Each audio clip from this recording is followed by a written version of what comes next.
السلام عليكم ومرحبا بكم في قناة أم إلاف. كنت سبق ودرت لكم فيديو تاع البقلاوة.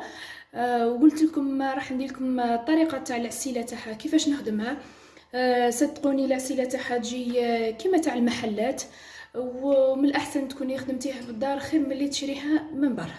نروحوا على بركة الله. هنا عندي كيلو تاع السكر، هنا عندي حبة تاع القارص، هذا واش نحتاج في العسيلة تاعي.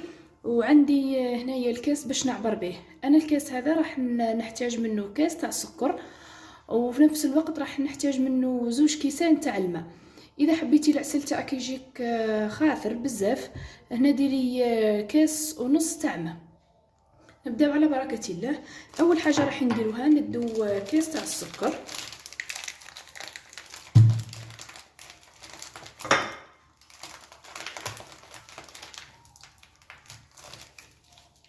هايله. هنا ندي كاس تاع السكر وراح نحطو على نار هاديه، راح نكرمل السكر هذاك كما راكم تشوفوا. حاولوا ديروه في حاجه خشيه، عفوا ثقيله كما راكم تشوفوا. هنا درت السكر تاعي راح نحطوه على النار. هنا كما راكم تشوفوا راح نحط نشعل على السكر. هنا راح نخلط، ما نخليش السكر تاعي. هنا نحاول بعد ما يسخن راح نخلطه بملعقه خشبيه كما راكم تشوفوا. في الوقت اللي راني دايره فيه السكر تاعي يتكرمل، هنا راني دايره 2 كيسان تاع الماء، دايرتهم يسخنوا درجه الغليان هكذا باش كي يتكرمل لي السكر تاعي ونزيدو للسكر هكذا مش راح يتحجر لي. هنا كما راكم تشوفوا نبقى نخلط، ما نحبسش التخلاط هكذا باش السكر تاعي ما يتحرقش. كما راكم تشوفوا لازم تحبسيش كامل التخلاط. بعد ما نشوف السكر تاعي بدا يذوب، اذا كنت نحرك كما هكذا الحمام السكر تاعي ما تجيش فيه ديك اللون البني تاع الغامق. هنا شوفوا السكر تاعي بعد راني منقصه عليه النار، شوفوا درجه تاع النار، شوفوا اللون تاعو راهو ذهبي ما تحرقليش. ها ذوبت كامل هذوك الحبيبات تاع السكر. هنايا راح نزيد له هذوك 2 كيسان تاع الماء اللي كنت سخنته. كي تكونوا تفرغوا في الماء برك بعدوا وجوهكم على الفوران تاع السكر راكم تشوفوا.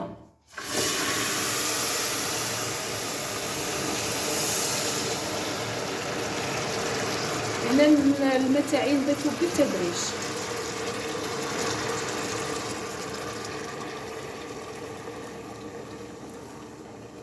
هنا بعد ما ضفته كامل نبقى نحرك كما راكم تشوفوا باش هذاك السكر كامل شوفوا كيفاش كي ندير الماء سخون، شوفوا ما يجيونيش هذوك الحجرات تاع السكر.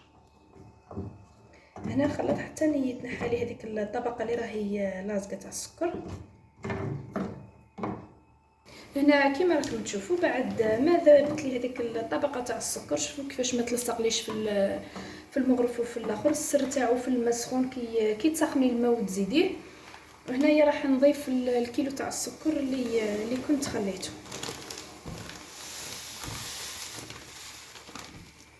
ان شاء الله تتبعوا الطريقه هذه وتتبعوا الخطوات هكذا باش يجيكم العسل تاعكم ناجح.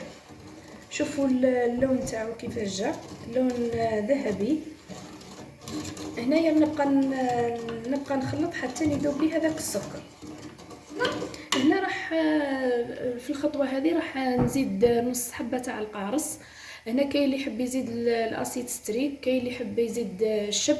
انا هذا راح نخليه عندي القارص برك اللي راح نضيفه له. راح نضيف نص الحبه تاع القارص. الفايده من القارص انه من بعد ما يتحجرناش العسل تاعنا كما راكم تشوفوا. وهنا بعد ما يغلي راح نضيف هذيك نص الحبه تاع القارص لداخل الخليط. على النحل العلفات هادو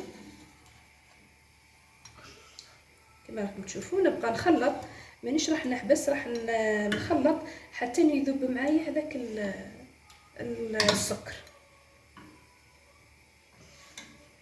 بعد ما يذوب لي هذاك السكر راح يغلى لي العسل تاعي، راح نحسب له حوالي 5 دقائق او 7 دقائق ونطفي عليه ونخليه يبرد. من الاحسن نخلوه ليله كامله ومن بعد استعملوه هكذا باش يصبح لك ثقيل. هو قد ما يطول قد ما يثقل. حبيتي تخفيه ديري له 2 كيسان ونص تاع الماء، كما قلت لكم حبيتي ثقليه ديري له كاس ونص تاع الماء. هنا بعد ما فاتت 5 دقائق بعد ما غلالي، خليت حسبت له 5 دقائق. هنا راح نزيد له دقيقه وراح نطفي عليه ونخليه يبرد. شوفوا اللون تاعو كيفاش جا، صدقوني والله غيخرج كيما تاع المحلات ولا خير منه. الصنع المنزلي ديما نقول لكم الصنع المنزلي خير من اللي يشرى من برا. هنا راح نطفي عليه ونغطيه ونخليه حتى يبرد ونوري لكم النتيجه تاعه. هنا كيما راكم تشوفوا بعد ما خدمت معكم العسيله، هنا خليتها بايته كيما راكم تشوفوا القوام تاعها واللون تاعها الذهبي. ان شاء الله تكونوا تبعتوا كامل الخطوات وان شاء الله تعتمدوا على هذه الوصفه.